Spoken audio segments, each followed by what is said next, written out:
salut, je reviens après avoir déménagé. Donc pour l'instant je me suis mise devant la bibliothèque de mon copain remplie de mangas. Après je sais pas si je bougerai ou pas, ça dépendra. Et je vais vous présenter des updates lecture. Cette vidéo je l'avais déjà filmée mais il y a eu un bug, je ne sais pas pourquoi. Donc je la refilme et je vais vous présenter 4 livres, c'est ça, dont des...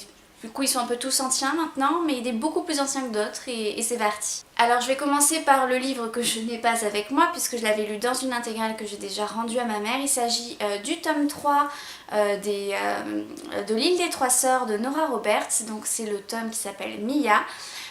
Donc quoi dire dessus, c'est le dernier tome forcément de la trilogie. Et c'était mon tome préféré parmi les autres, donc par rapport à Ripley, etc. Je trouve qu'il y avait beaucoup plus de magie dedans. Le méchant, donc l'obstacle, avait pris beaucoup plus de place au niveau de la rencontre, des choses, etc. Je trouve que c'était beaucoup plus approfondi du coup par rapport aux autres. Et franchement, j'ai adoré ce livre, mais c'est du Nora Roberts, c'est normal. Donc autre livre que je vais vous présenter, donc il s'agit du tome 3 de Cygne Noir écrit par Richelle Mille. Donc c'est le tome Le Sacre de Fer. Donc c'est encore, on suit à nouveau Eugénie avec son problème de trio amoureux comme d'habitude avec Kiyo et Dorian. Cette fois-ci, donc sa période de viol, tout ça s'est passé, mais du coup ils sont en guerre, voilà. Puisque forcément Dorian qui avait tué... celui qui avait enlevé Eugénie, et ben comme c'est le fils d'une reine, forcément la reine elle part en guerre, même si son fils a kidnappé et séquestré une reine, mais ce n'est qu'un détail, n'est-ce pas? Du coup en fait, et ben j'ai beaucoup mieux préféré celui-ci à celui d'avant, puisque même s'il y avait des trucs un peu étranges, puisque quelqu'un qui s'est fait violer entre guillemets est censé avoir pas forcément un stress traumatique, mais elle est pas censée hop là c'est bon je peux m'envoyer en l'air d'ici au bout de 3 semaines, n'est-ce pas? J'exagère peut-être sur les 3 semaines, mais bon, voilà, normalement ça prend un certain nombre d'années pour que ça se refasse normalement, mais là pas du tout. Hop, les envoyé, c'est parti, ce qui n'est pas tout à fait crédible au final.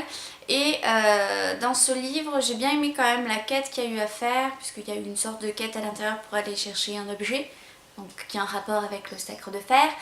Je vous conseille fortement ce livre, je l'ai préféré au 2 pour le coup, même si au final j'ai préféré le 4. Mais ça, je vous en parle une autre fois. Donc autre livre que je vais vous présenter, il s'agit de Rebecca Keane tome 3, tout simplement parce que c'est un super livre, n'est-ce pas? Et une super saga, voilà. J'ai hâte de lire le 4, d'ailleurs je suis en train de lire un livre et normalement c'est celui que je vais lire après celui-ci. Et en fait, cette fois-ci, donc forcément...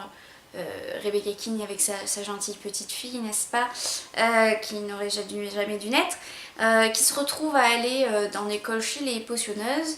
Et le problème c'est qu'il y a des morts comme d'habitude, en même temps s'il n'y en a pas, il n'y a pas d'histoire. Et elle va devoir enquêter dessus et on va se rendre compte que ça tourne énormément autour de potionneuses et entre guillemets de magie noire, on va dire ça comme ça. Et pour le coup, j'ai bien aimé ce livre comme tous les autres en fait au final. Surtout qu'on en apprend beaucoup plus sur les origines d'Eugénie, puisque il va se passer plein de choses qui fait qu'on va apprendre beaucoup plus sur ses origines. On en apprend plus sur les démons, tout ça. Et c'est vraiment quelque chose que je trouve personnellement intéressant. Et la fin donne franchement envie de lire le 4 parce qu'on se retrouve dans une situation où on se dit « mais qu'est-ce qu'on va faire ?» Voilà. Donc si jamais il y en a qui l'ont lu, n'hésitez pas à me dire en commentaire ce que vous en avez pensé. Moi j'ai adoré personnellement. Et sinon, si vous ne l'avez pas lu, il faut commencer la série. Et oui.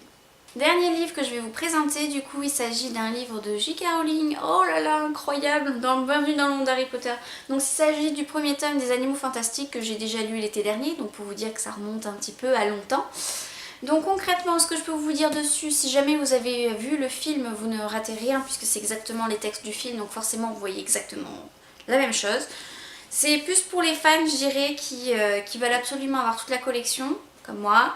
Mais après, c'est vraiment bien écrit, c'est sous forme de scénario, donc forcément, ça ressemble un peu à du théâtre, mais en plus on a tous les prises de vue qui sont rajoutées dedans. Et après, on a plein de jolis petits dessins, il me semble qu'on a même un sniffler... quelque part, je vais vous montrer ça, je vais vous le trouver comme Bon, j'ai pas trouvé celui que je voulais, mais par exemple, voilà, on a des dessins des animaux en question. Donc je trouve que c'est super bien fait, c'est super mignon. Voilà. Bon, après la couverture à l'intérieur, je vois pas pourquoi on a un truc un peu vert avec des étoiles. Oui, mon marque-page vient de se casser la figure, que nous retrouvons également de l'autre côté. Mais après, c'est vraiment un beau livre avec toute cette partie en or qui brille et c'est un truc en relief. C'est vraiment un très joli livre. Donc voilà, c'est tout ce que je vous présente pour cette update là. Je vais vous en filmer un autre à la suite. Donc si vous me voyez habillée, maquillée de la même façon, c'est tout à fait normal puisque bah, je continue, n'est-ce pas? Et en fait,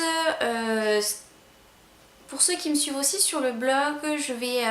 pour le bilan du mois de juin, du coup, je vais vous parler un peu plus de différentes choses. Puisque notamment j'ai déménagé, donc forcément j'ai pas été très présente le mois dernier et un peu celui d'avant. Parce qu'il faut préparer les déménagements, puis il y a le moment où on déménage, n'est-ce pas? Puisque j'ai plein de choses prévues pour l'année prochaine, donc je vais vous en parler. Ce qui fait que ça risque de changer un peu le rythme des vidéos, où j'en filme à peu près toutes les semaines, enfin j'en publiais à l'époque, hein, quand j'étais plus présente, à peu près toutes les semaines, mais là ça sera plutôt une semaine sur deux je pense. Mais je vais vous laisser tout simplement à vos occupations et je vous dis à bientôt pour un prochain update lecture.